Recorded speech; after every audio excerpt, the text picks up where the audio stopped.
નમસ્કાર, આપ જોઈ રહ્યા છો લખત ન્યૂઝ અપડેટ ચેનલ। તમામ સમાચાર અને અપડેટ મેળવવા માટે ચેનલને સબસ્ક્રાઇબ કરો અને બેલ આઇકન પર ક્લિક કરો જેથી તમામ સમાચાર અને અપડેટ તમને મળી રહે।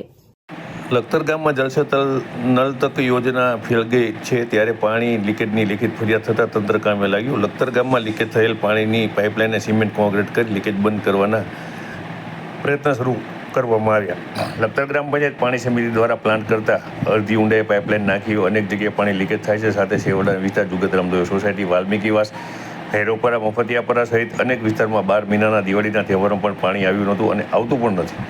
સાથે મહીસાગર જિલ્લામાં પાણીની યોજનામાં ભ્રષ્ટાચાર થયાનું અને સરકારે ગાંઠ ફાળવ્યા પછી પણ લોકો સુવિધાથી વંચિત રહ્યા છે તેવું ધ્યાને આવતા પાણી સમિતિ કોન્ટ્રાક્ટર અધિકારીઓ સહિત 151 વ્યક્તિઓ સામે ફરિયાદ દાખલ કરવામાં આવી છે। ત્યારે લખતર ગ્રામ પંચાયત પાણી સમિતિ કોન્ટ્રાક્ટ સહિત અધિકારીઓ સામે લોકોને સુવિધાથી વંચિત રાખવા માટે થઈ અને તેમની સામે પણ ફરિયાદ કરવા માંગ ઉઠવા પામી છે। ત્યારે લખતર મામલતદારશ્રીને પાણી લીકેજ થતાં પાણીનો વેડફાટ થતો હોય પાણીનો વેડફાટ બંધ કરવા લેખિત રજૂઆત થતાં લખતર ગ્રામ પંચાયત મહિલા સરપંચના વહીવટદારો સફળતા જાગ્યા હતા અને લીકેજ બંધ કરવા થીગડા મારવાનું શરૂ કરવામાં આવ્યું છે। ત્યારે સૂત્રો પાસેથી જાણવા મળતી વિગત મુજબ આ પહેલાં પણ અનેક જગ્યાએ લીકેજ થયું ત્યારે સિમેન્ટ કોન્ક્રીટના થીગડા મારવામાં આવ્યા હતા અને ત્યાં ફરીથી પાણી લીકેજ થઈ રહ્યું છે। ત્યારે ગ્રામ પંચાયત દ્વારા મારવામાં આવેલ થીગડામાંથી કેટલા સમય લીકેજ બંધ રહેશે તેમ જણાવી અને દોષપૂર્વક જણાવવામાં આવ્યું હતું અને તેમના દ્વારા જણાવવામાં આવ્યું હતું કે જો ઘરના ધાબા પણ વરસાદના લીધે લીકેજ થઈ જતા હોય તો જે આ થીગડા મારવામાં આવી રહ્યા છે તે થીગડામાં છે ત્યાં તો સતત પાણી આવવાનું છે તો આ થીગડા ક્યાં સુધી લીકેજ બંધ રહેશે।